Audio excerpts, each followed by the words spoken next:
High court को आदेश को अवमानना करुच्ची दशरथपुर ब्लॉक शिक्षा कार्यालय। निलंबित होइथिबा सहकारी शिक्षयित्री सत्यभामा विश्वाल न्याय पाइबा निमंते दीर्घ 6 वर्ष हेब संघर्ष करि आसुछन्ति। केतेबेले डी ऑफिस तो केतेबेले जिलापाल ऑफिस दौड़ी दौड़ी नयात हेबा परे शेष में उच्च न्यायालय द्वारस्थ हेबाकु पड़िला। उच्च न्यायालय तांको सपक्ष रे आदेश जारी करिया परे भी दशरथपुर ब्लॉक शिक्षा अधिकारी ताकू मानु नाहंती।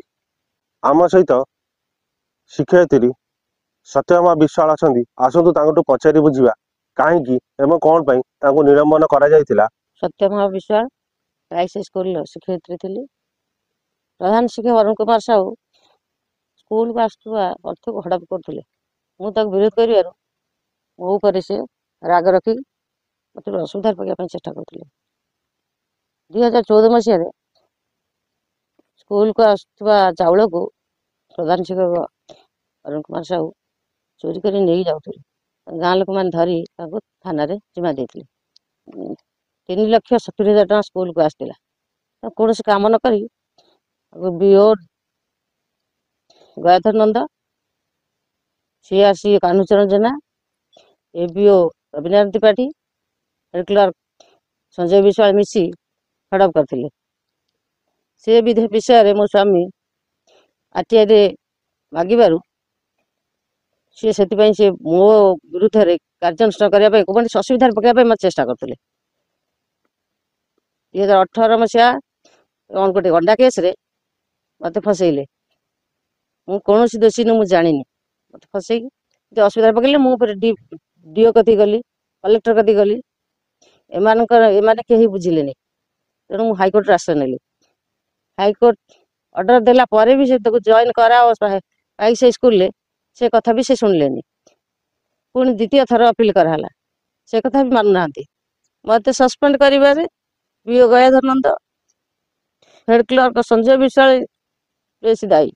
मु सरकार पाखे निवेदन करुच्ची कि मत प्रकृत न्याय मिलू दोषी की मुक्त दंड दि जाऊ मत पाइसा स्कूल पुनः नियुक्ति दि जाऊ। मो ना प्रतिमा शतपथी मु पाइसा स्कूल 2008 मसीह पाचिका रूपे काम करुली। आम स्कूल प्रधान शिक्षक अरुण कुमार साहू से पिला खाद्य सामग्री ठीक से देउ नथिले बोली मु सार विरोध रे जाउथली। 2018 मसीहा 18 तारीख दिन सारे खाद्य सामग्री किणी दे गले अंडा मध्य दे गले मुझे रोषे कली रोषे कर सारा पर खाद्य मु खाइली अंडा मध्य खाइली।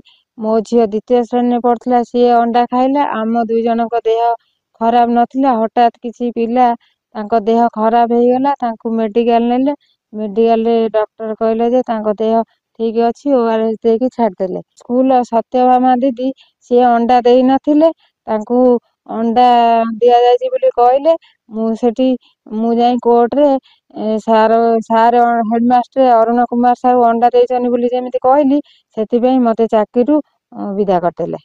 चाहूची तदंत करुची जे दोषी को दंड दिया जाऊ मते न्याय मिलू। ज्ञानेन्द्र पाणी अधिवक्ता उच्च न्यायालय कटक। शिक्षयित्री सत्यभामा विश्वाल विद्यालय एक मध्याह्न भोजन केस रे निलंबित होइथिले। जिलापाल और जिला शिक्षाधिकारी न्याय न मिलू उच्च न्यायालय रे द्वारस्थ होइथिले। मान्यवर अदालत समस्त तथ्य जांच कला परे सत्यभामा केस को विचार को नेबा सह पुनर्नियुक्ति पाई ब्लॉक शिक्षा अधिकारी को आदेश देइथिले। जिला शिक्षा अधिकारी आदेश पालन न करिवारु पुनः न्यायालय द्वारस्थ होइथिले। प्रथम जो कंटेम्प्ट करथिले से कंटेम्प्ट ऑर्डर न मानिबार द्वितीय कंटेम्प्ट एबे उच्च न्यायालय रे विचाराधीन अछि। आपण जहाँ शुणुले शिक्षयित्री सत्यभामा विश्वाल केस उच्च न्यायालय रे बर्तमान विचाराधीन अच्छी। एबे देखा बाकी रहा केबे तांको न्याय मिल पारुछि। Jajpur Dasharathpur Manoj Kumar Das MBC TV।